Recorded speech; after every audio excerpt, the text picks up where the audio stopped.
Welcome. In this video, I'll show you how to delete a drive partition on Windows 11. Alright, if you find this video helpful, please leave a like and subscribe to the channel for more such tutorials. Now, first up, let's say you have this extra, okay, or you have created an extra partition right here, just like this one. If you want to delete it, as you can see, when we right click on it, we don't have the option to delete it, okay, but we do have the option to format it. So what you're going to do to finally delete it is just by going to your search bar and type down disk management, okay, and you'll be able to see create and format hard disk partitions right here. So just click on it, and once done, this window will open. So what you're going to do is just got to find that specific partition, okay, this one right here. So to finally delete it, okay, you'll be able to see as well where it's tied. So this partition right here is tied to my disk 2, okay, or this drive.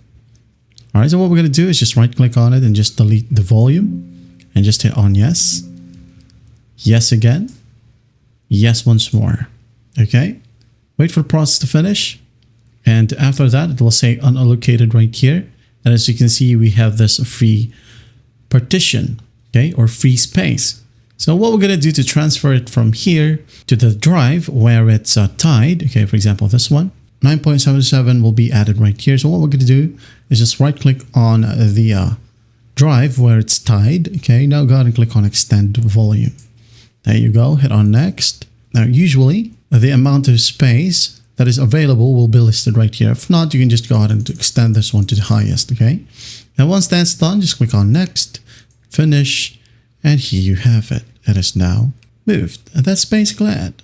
That is how you delete a drive partition on Windows 11. Well, I hope this video helps, and I'll see you in the next one.